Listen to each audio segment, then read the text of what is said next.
Hey guys, what's up? Welcome back to the channel. It's Cynic Alex.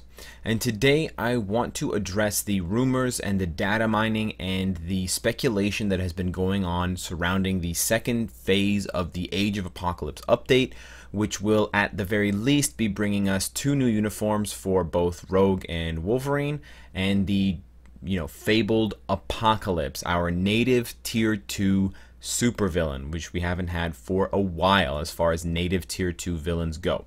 So I wanted to address these issues for a couple of reasons. For one, I wanted to put them out there for all of you guys who haven't been able to keep up with the rumors and kind of leaks. For two, I wanted to dispel potential rumors that are just shit posts or trolls or just people trying to trick you. And then for three, I wanted to further the conversation and get you guys perhaps thinking about or even planning for this, given the somewhat lukewarm reception thus far to the first part of the update, this phase 1 that we've been in. And I'm not trying to say that Scarlet Witch, Quicksilver, and Cable are not awesome characters. They are. I'm just trying to say that a lot of people are more interested, it seems, in the supervillain, especially for what they're going to do for different game modes. There has been a very positive reaction to Quicksilver and an even greater reaction to Cable, but aside from that, it's more about the quality of life changes and the ability to clear ticket everything. So before I jump right in to what's been data mined and what's been proclaimed, or I guess projected for Apocalypse, I do need to thank people that went ahead and did the work for me, because I'm not a data miner. I don't have that kind of knowledge into looking into code and stuff like that. I don't want to get anyone in trouble, and I don't think I will, but I need to thank the people that did the work, or at least made the work public for us.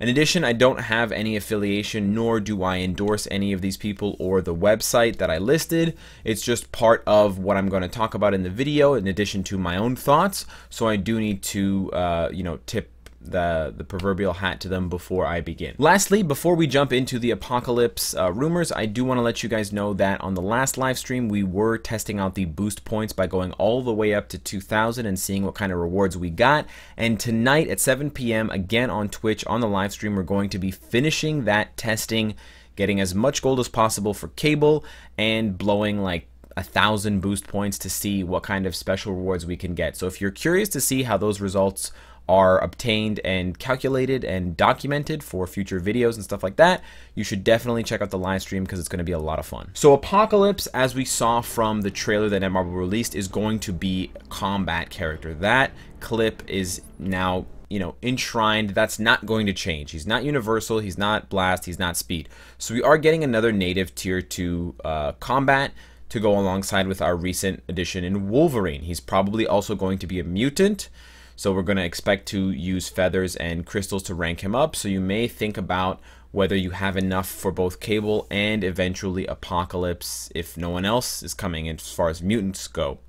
In addition to that, he's obviously going to be a supervillain, so there is almost a 100% chance that he's going to overtake Carnage for Extreme Alliance Battle Day. So if you are in the process of getting Carnage, or if you're in the process of building him up and you have him at tier 2 and you're giving him Uru or Obelisks or whatever, you may want to think about putting that on hold, or letting go of that altogether and just moving your resources onto established characters if you're trying to gear them up for Extreme Alliance Battle specifically, and having a worse score for the next couple of weeks, but saving yourself the heartache of building up a character who's going to then be replaced by this behemoth. Aside from the combat tag, there has been quite a lot of speculation about whether he's going to be a physical damage dealing character or an energy damage dealing character. And here is where we start to get some divide, because the website that I listed, marvelfuturefight.info, has his typing listed as energy attack. However, on his gear, it shows that he has a physical attack bonus. And usually the bonus that is given on the gear matches the type of the character. Matches the type of damage that the character does. So even though on some of her skills Sharon Rogers deals physical damage, and that changes with her uniform, On her first gear, it gives her all attack and it gives her energy attack. And then on her main page, not on the details page, but just on the main character page, it lists energy attack, and then it goes, you know, energy defense, physical defense, HP. So with that in mind, we kind of don't really know. It looks from a lot of his skills like he's going to be a physical damage dealing character, especially the one called Fist of Judgment, which you can see here in this clip. But it is possible that, like Thanos, he's going to be a physical attacker on his main stat, but primarily deal energy damage on his skills, which would make him susceptible to Reflect, and that meta that is kind of, you know, still sticking around with Destroyer and now Scarlet Witch more recently. But it also could be that he's the reverse, that he is an energy damage dealing character, which means that he would benefit from an energy leadership like Wanda's, like another character that boosts energy damage, Ironheart or something like that, but not as for just blast types, so not Ancient One. And that his skills primarily deal physical damage. So this would be someone like Caecilius, who gets the bonuses from energy leaderships, like for example Crystal's leadership, but he deals primarily physical attack or physical damage on his skills, which makes him more susceptible to physical Reflect from someone like Luke Cage. It's a bit complicated with the energy and physical wordings because I don't have concrete examples to show you guys in game, but if you look these characters up, you'll understand more of what I'm saying, and the majority of intermediate and all of the veteran players will understand this immediately. Now, I haven't been able to find any concrete evidence that he's either physical or energy. We have these conflicting rumors, so we just don't know. In addition, we do know the names of his skills. He's got Weapon of War, Emperor's Hand, Impending Doom, Fist of Judgment, and Fear Fragment, but we don't yet know what these skills do aside from his fifth skill. Or sorry, not his fifth skill, his third skill. Apparently, Impending Doom will remove enemy buff effects when he triggers the skill, and then it will give Apocalypse a self boost to his stats. So it's kind of like take what's yours and give it to me type of thing. I don't think he's copying the buffs. It's just kind of a take your buffs away from you so you can't use them anymore, and then I'm going to buff up my own powers, my own stats, which is a pretty cool skill. Other than that, we don't know anything else. We know that his leadership is called Omnipotence, which could be anything really. There's so many different things that fit that bill. And then his 4-star passive is called Celestial Armor. Now, Celestial Armor can't be anything. It's probably going to be something like damage reduction. It could be something like, I mean, in extreme cases, it could be something like silence immunity, but probably not. It will probably be something like super armor, maybe all defense, perhaps stun resist, or, I mean, immunity. Could be guard break or super armor, but it's going to be one of those things like that because it's an armor in the name.